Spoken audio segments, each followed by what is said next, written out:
regional integration be supported in order to promote economic prosperity on the African continent. We are in Sipopo, a small town on the outskirts of Malabo, where the 54th Assembly of the Africa Development Bank, AfDB, was held. More than 2,000 participants attended the meetings. An opportunity for experts, governments, business, civil society representatives, think tanks and academics to share their views on the effort needed to foster regional integration and to exchange views on the major developmental challenges in Africa. To begin its emergence, Africa wants to integrate better. Regional integration through the abolition of borders and the improvement and construction of transport links. To achieve this, the Africa Development Bank is investing more than $15 billion to finance regional integration infrastructure. Its president has established 5 strategic priorities to accelerate Africa's development. The strengthening of integration between countries is the focal point of these priorities. The Senegambia Bridge, inaugurated in January 2019 and linking the two banks of the Gambia River, not only makes it possible to boost trade, but also to promote sub-regional integration via the Dakar, Banjul, Bissau, Cotonou, Abidjan and Lagos corridor. The bridge was mainly financed by the Africa Development Bank AfDB for $93.8 million. It has already facilitated the interconnection of road network and significantly reduced travel time. There's excitement in the air on Africa's economic opportunities. And those opportunities are boundless. The newly minted African Continental Free Trade Area will make Africa the largest free trade zone in the world, with combined GDP of over $3.3 trillion. Pulling down tariff barriers alone will spur trade by at least 53%. And with the elimination of non-tariff barriers, trade could easily double. In Central Africa, one of the least integrated regions on the continent, the Pan-Africa Financial Institution has allocated 3.9 billion euros over 7 years, an amount available for investment projects that can strengthen links between countries. This sub-region covers an area equivalent to 3/4 of Russia and has a population of some 130 million. A potential market that remains extremely segmented due to the multiplication of national borders. In order to encourage sub-regional integration, the AfDB is committed to building not only quality infrastructure, but also to developing inter-regional trade and cross-border investment. Central African, a region that is endowed by a huge potential of natural and human resources, today is lagging beyond other regions in Africa in terms of integration. Just measuring by the volume of intra-regional trade, this region, by that measure, has only 6% as an index of integration, compared to, say, 15% or an average of 17% in Africa. The agricultural sector is one of the sectors that should benefit more from greater integration of African economies. With 60% of the world's available arable land, the continent holds the key to global food security. The challenge now is for African farmers to integrate regional and global value chains. This is precisely the ambition of the Feed Africa program launched in Malabo by the AfDB in partnership with South Korea.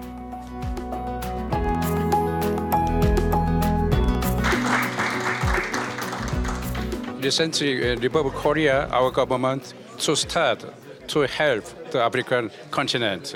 So last year, Minister of Foreign Affairs institution, African Foundation, was founded for the help African continent. So this meeting also, the Busan Metro City came here to present the drone system for agriculture section in the Africa. Yeah. People do back-breaking work, small farmers every day, but they get very little from the land. So productivity enhancement is a big issue, and that comes only with innovation and technology. And second also is that, small farmers can be more productive. They could leverage their power more if they are organized into groups. Alone, they are very weak and vulnerable, because one farmer, if he's devastated by some problem, disease, he's wiped out. But if it's within an association or a cooperative, thousands of them, they're able to leverage that power. According to the Africa Development Bank, the global need for agro-industry is about $8 trillion and far exceeds the information technology sector, even the automobile sector. In 2019, African growth is expected to increase from 4% to 4.1% in 2020, but it remains insufficient to reduce unemployment and poverty. For this growth to reach a larger segment of the population, it is necessary not only to develop infrastructure, but also to achieve greater financial inclusion. The rate of banking in Africa remains extremely low, with only 43% of adults with a bank account. Experts believe that digital finance on the continent should promote access to banking services for as many people as possible. With this in mind, the Africa Development Bank and its partners launched the Africa Digital Financial Inclusion Mechanism in Malabo to strengthen the security and development of digital financing transactions in Africa. The forum aims to promote access to digital finance services for some 332 million Africans, 60% of which are women. The long-term objective is to mobilize $100 million in grants and another $300 million in debt from the bank's regular capital resources by 2030.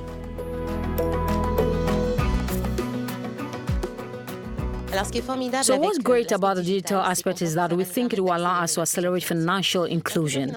Financial inclusion through traditional infrastructure has its limit in the sense that it will certainly not be possible to have a branch or commercial bank in every village in Africa, or it would take an enormous amount of time and also huge infrastructure costs. We also need to ascertain whether the sectors and countries are willing to make this kind of investment. On the other hand, with digital, we open up another area of possibilities, and we can also divert or bypass the obstacles that are posed by the traditional system. So with AfDB, we want to accelerate financial inclusion by 2030 and bring in more than 330 million people into a digital financial space. These funds will be used to develop electronic financial services for low-income communities.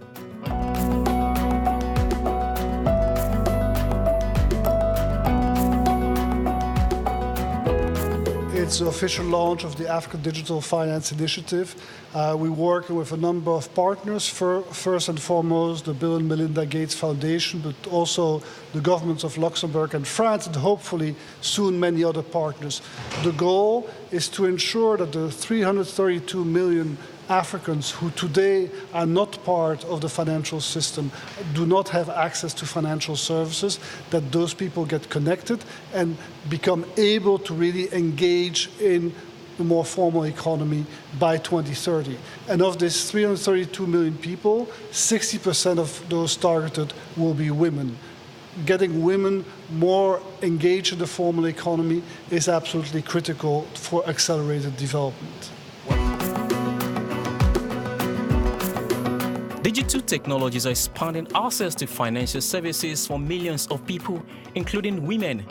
This is an incredible, attractive prospect, and the AfDB is relying heavily on these new tools to integrate millions of Africans currently unbanked into the formal and regulated financial system. During this annual general meeting, the Africa Development Bank also signed several bilateral agreements. One of them is the Boost Africa eLab initiative, a joint initiative of the AfDB and the European Investment Bank for Youth Employment in Africa. It aims to make the most of the continent's potential and to multiply opportunities on the ground. The agreement provides for a grant of some €2.5 million. We took advantage yesterday of signing with the African Development Bank a part of the Boost Africa project that we are co-financing. This is a very good initiative between the EU and the African Development Bank, and we have one component to make it to help to make it fly in the best way possible. This is one of the projects that we are financing to support African development. We do that in the sphere now of entrepreneurship development, to help young people, ideas, entrepreneurs to bring up their ideas up to reality. It's a kind of helping incubators, startup companies to bring them up to market, and then to see how they can invest into good ideas, create jobs, innovation, and bring their respective sectors forward. The Africa Development Bank wants to play a major role in the fight against poverty and the improvement of living conditions on the continent through the promotion of public and private capital investments in projects and programs that can contribute to the continent's economic and social development. To achieve these objectives, shareholders approve an increase in the AfDB's equity capital. We are absolutely optimistic because at the African Development Bank level, there are regional shareholders as well as non-regional shareholders. But the decision-making process is a consensus. A consensus means conciliation, concession on both sides, and we are certain that we'll succeed in convincing some non-regional partners to join the majority of African states that believe it is necessary to recapitalize our bank to give it the means to allow this regional integration to happen. Financing infrastructure requires significant resources. The African Development Bank is a solid bank. With the support of our shareholders from this meeting, is extremely solid. As we look to the future with confidence. In 2018, the AfDB contributed to the restoration or rehabilitation of 2,430 kilometers of power lines and the installation of 447 megawatts of power generation units. 19 million people had access to improved agricultural technologies, while another 14 million people had access to improved transport services.